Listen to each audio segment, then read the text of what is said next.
नमस्कार दोस्तों, मेरा नाम है आशीष राठौर। आज की वीडियो बहुत ही इंपॉर्टेंट होने वाली है क्योंकि आज देश के नए DFCCIL कॉरिडोर के बारे में बात करने वाला हूं।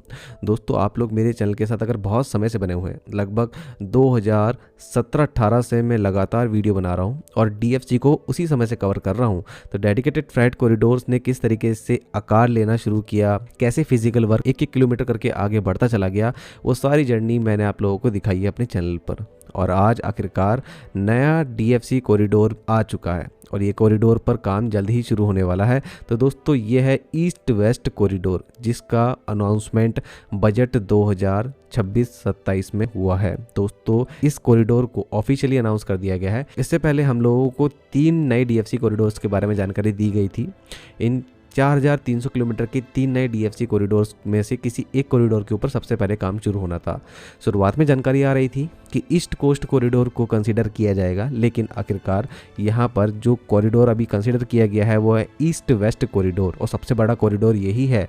इस कॉरिडोर की बहुत ज़्यादा डिमांड थी दोस्तों, क्योंकि भारतीय रेलवे के ऊपर से बहुत बड़ा दबाव कम करने वाला है ये कॉरिडोर। अगर ये कॉरिडोर बनता है तो साउथ ईस्टर्न रेलवे और साउथ ईस्ट सेंट्रल रेलवे जैसे जो रेलवे के जो जोन है, जिनके ऊपर हैवी प्रेशर है मालगाड़ियों का, जहां पर मल्टीपल लाइंस रेलवे की होने के बावजूद भी बहुत प्रेशर है, एक्सीडेंट्स की संख्या भी ज़्यादा है यहाँ पर, तो इनका जो प्रेशर है वो DFC ही झेल सकता है। जब यहाँ पर मालगाड़ियाँ DFC पर एक डेडिकेटेड कॉरिडोर जो हो उनके चलने के लिए वहाँ पर शिफ्ट होंगी, तो रेलवे को बहुत ज़्यादा राहत मिलेगी अपनी पैसेंजर गाड़ियों को समय से चलाने के लिए। तो दोस्तों, चलिए समझते हैं इस कॉरिडोर को और हमारे जो ईस्टर्न डेडिकेटेड फ्रेट कॉरिडोर और वेस्टर्न डेडिकेटेड फ्रेट कॉरिडोर है उसको लेकर के भी बड़ी अपडेट आप लोगों को वीडियो के आखिर में दूंगा। तो दोस्तों, वर्ष 2016-17 में जब बजट पेश किया था सुरेश प्रभु जी ने, जो रेल मंत्री थे उस समय, और रेल बजट अलग से उस समय आया करता था, तो एक बहुत ही बढ़िया बजट था वो। उस समय DFCs का अनाउंसमेंट हुआ था। ये ईस्ट वेस्ट कॉरिडोर भी उस समय के ही अनाउंस्ड हुए कॉरिडोर्स हैं, लेकिन पहले से ही जो काम चल रहा था हमारे ईस्टर्न डेडिकेटेड फ्रेट कॉरिडोर और वेस्टर्न डेडिकेटेड फ्रेट कॉरिडोर में, तो सरकार का पूरा फोकस इस पर ही था। आज ये प्रोजेक्ट लगभग कंप्लीट हो चुके हैं और जो सारे फायदे बताए गए थे उस समय DFCs के, तो वो सभी फायदे आज देश में दिखाई दे रहे हैं। देश की इकोनॉमी को बहुत ज़्यादा बूस्ट कर रहे हैं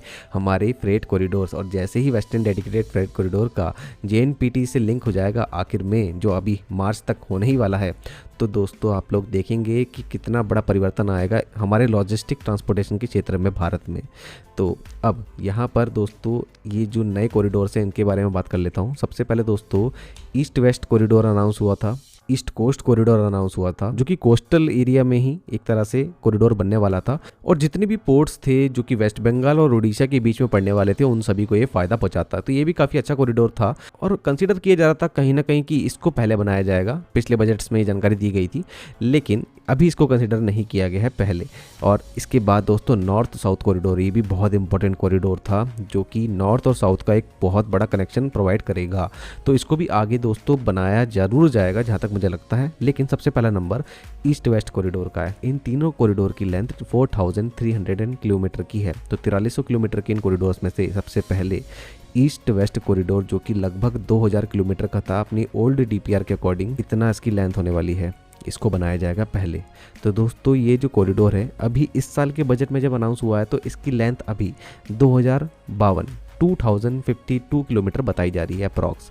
और ये भी बताया जा रहा है कि ये कॉरिडोर गुजरात के सूरत को सीधा जोड़ेगा वेस्ट बंगाल के डानकुनी से। दोस्तों, अगर हम पिछले DPR के अकॉर्डिंग जो मैप हमारे पास आया था उसके अकॉर्डिंग देखा जाए, तो कहीं ना कहीं इसकी कनेक्टिविटी कुछ इस तरीके से होती है, जिसमें ये वेस्ट बंगाल के डानकुनी से तो शुरू होगा, लेकिन इसकी 2 ब्रांच होने वाली हैं। अगर पहले वाली DPR को देखा जाए तो राजखरसावन एक जंक्शन होगा जहां से अंदाल को भी जोड़ा जाएगा और डानकुनी को भी जोड़ा जाएगा वाया खड़गपुर होते हुए।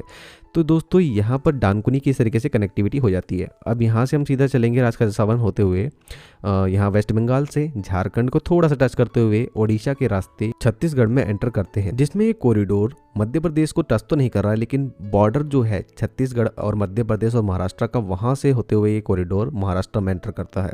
अब नागपुर के रास्ते ये भूसावल पहुँचता है और भूसावल से सीधा पालघर महाराष्ट्र में इसकी कनेक्टिविटी हो जाती है। पालघर दोस्तों एक तरह से जंक्शन का काम करेगा। यहाँ पर वेस्टर्न डेडिकेटेड फ्रेट कॉरिडोर की येलो लाइन आती हुई आप लोगों को दिख रही होगी, और यहाँ सूरत को ये सीधा कनेक्ट कर देगा। सूरत को यहाँ पर इसलिए भी कहीं ना कहीं बताया जा रहा है दोस्तों, एक बड़ी इंडस्ट्रियल सिटी है और गुजरात की एक बड़ी सिटी है। यहाँ पर वेस्टर्न डेडिकेटेड फ्रेट कॉरिडोर होता हुआ पालघर तक आ रहा है, तो पालघर वाला ही कॉरिडोर कहीं ना कहीं सूरत से कनेक्ट हो जाएगा। इस तरीके से यहाँ पर कहना चाहा है इस बार सेंट्रल गवर्नमेंट ने कि ये कॉरिडोर कैसे बनने वाला है। बाकी इस डीपीआर के बाद अगर कोई नया भी मैप सामने आता है तो उस मैप के अकॉर्डिंग भी आप लोगों को समझाने की कोशिश करूंगा आगे कि ये कॉरिडोर कैसे बनेगा। लेकिन अभी तक के लिए दोस्तों ये जो डीपीआर सबमिट की थी DFCCIL ने मिनिस्ट्री को और रेलवे बोर्ड को, तो उसके अकॉर्डिंग तो दोस्तों यही अभी तय हुआ था कि ये इस तरीके से ही बनाया जाएगा डानकुनी से पालघर के बीच में। दोस्तों वर्ष 2024 के आसपास जब ये डीपीआर बनकर रेडी हो गई थी और सबमिट कर दी गई थी DFCCIL के द्वारा, उस समय भी मैं आप लोगों को जानकारी देता था। उस समय बताया जा रहा था दोस्तों इस ईस्ट वेस्ट कॉरिडोर की जो टोटल कॉस्ट आ सकती है वो 2 लाख करोड़ के नज़दीक आ सकती है।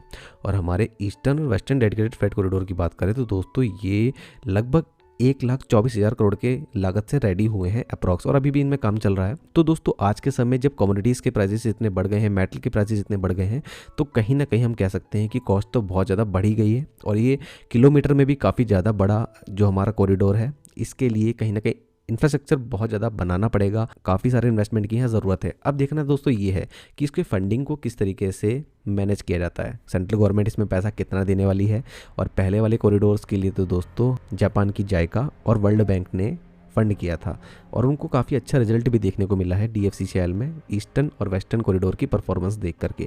तो मुझे लगता है वो इस बार भी इंटरेस्टेड होंगे हमारे अदर कॉरिडोर को लेकर के, क्योंकि 2025 में एंड में मैंने कुछ समय पहले देखा था कि जायका और वर्ल्ड बैंक के जो ऑफिशियल्स हैं उनकी मीटिंग चल रही थी फंडिंग को लेकर के और आगे, क्योंकि वो काफ़ी खुश थे हमारे DFC कॉरिडोर से। तो कहीं ना कहीं इस ईस्ट वेस्ट कॉरिडोर को भी वो फंड कर सकते हैं, मुझे ऐसा लगता है। तो कहीं ना कहीं DFCCIL के लिए सब कुछ पॉजिटिव है और DFCCIL ने सब कुछ साबित करके दिखाया है जो जो तय हुआ था पहले। तो अब बात करते हैं दोस्तों ईस्टर्न और वेस्टर्न डेडिकेटेड फ्रेट कॉरिडोर की परफॉर्मेंस की। दोस्तों इन दोनों ही कॉरिडोर पर मिला करके अब 400 से भी ज़्यादा ट्रेनें डेली बेसिस पे चलने लगी हैं और कई बार रिकॉर्ड बनाया जा रहा है IR से DFC में ट्रेन के इंटरचेंज का और DFC से IR में ट्रेन के इंटरचेंज का। अभी हाल ही में 12 जनवरी 2026 को 907 ट्रेन का इंटरचेंज हुआ है DFC से IR में। तो DFC इतनी सारी ट्रेनों को संभालने लगा है IR की।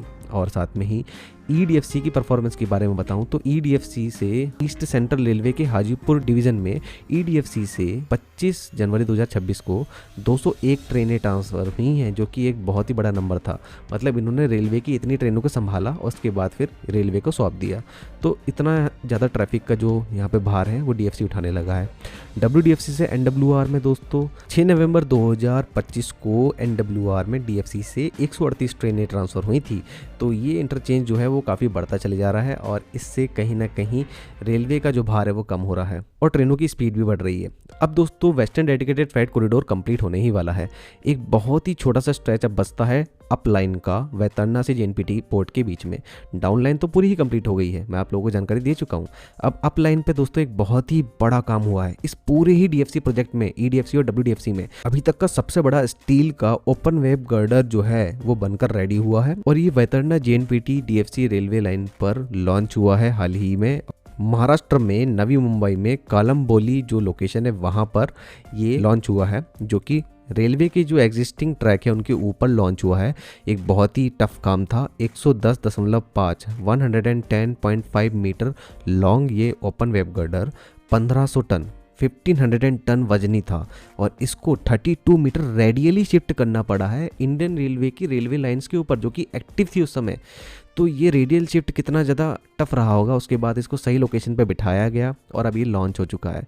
तो इस तरीके से यहाँ पे DFC ने इतनी बड़ी महारत हासिल कर ली है इस तरीके के टफ काम को करने में, और आगे आने वाले जो कॉरिडोर्स हैं उसमें इस तरीके के एक्सपीरियंसेस का बहुत ज़्यादा फायदा होता दिखेगा। अब जो DFC बनेंगे वो तेज स्पीड से बनेंगे। तो दोस्तों ये थी DFC कॉरिडोर्स की अभी तक की इन्फॉर्मेशन। आप लोगों को वीडियो कैसी लगी जरूर से मुझे कॉमेंट सेक्शन में बताइएगा। आने वाले समय में ईस्ट वेस्ट कॉरिडोर को लेकर के और भी बहुत सारी वीडियोस लेकर के आऊँगा और ज़्यादा जानकारी मैं आप लोगों के लिए लेकर के आऊँगा कि इस तरीके से कहाँ पर ग्राउंड पे किस तरीके से ये कॉरिडोर निकलेगा।